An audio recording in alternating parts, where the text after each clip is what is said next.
Hey, salut tout le monde! J'espère que vous allez bien. Moi, c'est Carl de la chaîne YouTube Carl is Cooking et aujourd'hui, je suis très content de vous retrouver parce que je vais partager avec vous l'une de mes recettes préférées du Québec, des beignets à l'érable. Ça tombe très bien parce que la compagnie Electrodépôt me fait parvenir une super friteuse de la marque Cozy Life pour qu'on puisse la tester ensemble. Mais avant de commencer, approchez-vous, je vais vous montrer comment est composée la fameuse friteuse. On a une cuve d'une capacité de 5 litres, on a une indication pour le maximum et le minimum d'huile, un bloc chauffant qui est amovible, ça c'est très pratique pour le nettoyage.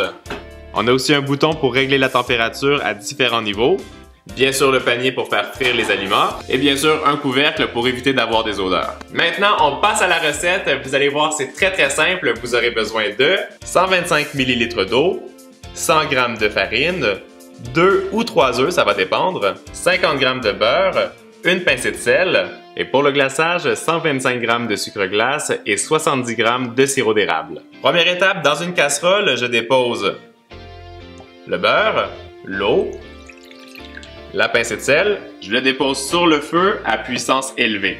Quand ça bouille et que le beurre est tout fondu, on verse la farine en une seule fois, et on mélange rapidement avec une cuillère pour qu'il reste aucun grumeau. Ça va former une pâte et on va la dessécher pendant quelques instants pour pas qu'elle soit trop humide. Je la verse dans un bol et je la laisse refroidir pendant environ 5 minutes.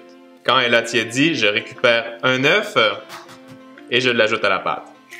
Je mélange avec ma cuillère en bois, vous allez voir, ça va un peu se séparer, mais il faut mélanger jusqu'à ce que ça devienne bien homogène. Au début, vous allez avoir l'impression que ça ne va pas se mélanger, mais continuez à bien mixer et vous allez voir, ça va devenir très lisse. L'œuf est bien incorporé, on va pouvoir ajouter un deuxième. Et encore une fois, on mélange pour bien l'incorporer. Ma pâte est encore un peu ferme, alors là, on va ajouter un troisième, mais si vous voyez qu'elle forme déjà le bec d'oiseau que je vais vous montrer tout à l'heure, vous pouvez vous arrêter là.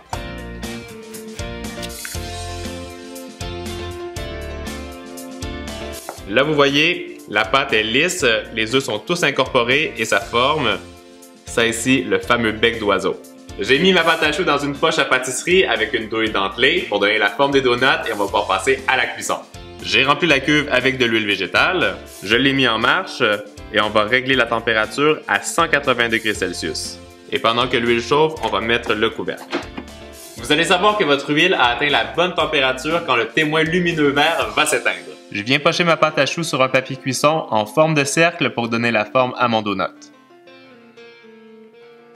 J'en dépose 2 dans mon panier à cuisson et je les place dans l'huile.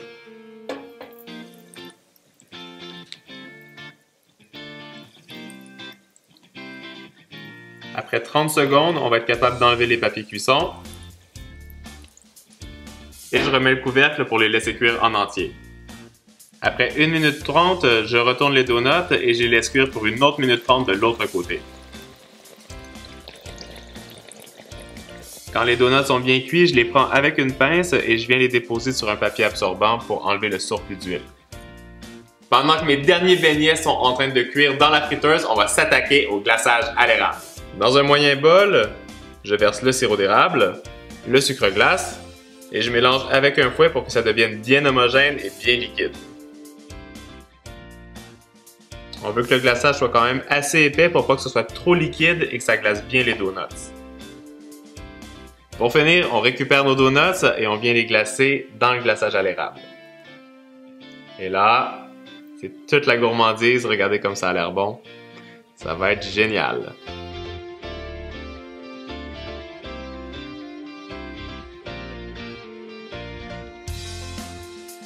Et voilà, notre recette de donuts à l'érable est terminée. Moi, j'espère que vous avez aimé la recette. Ce que j'adore avec ça, c'est que ça se réalise très rapidement et surtout qu'on a vraiment tous les parfums du Québec. Moi, j'espère que cette vidéo vous a plu. Essayez ça à la maison et nous, on se retrouve très bientôt dans une nouvelle vidéo. Ciao! Trop bon. Trop bon.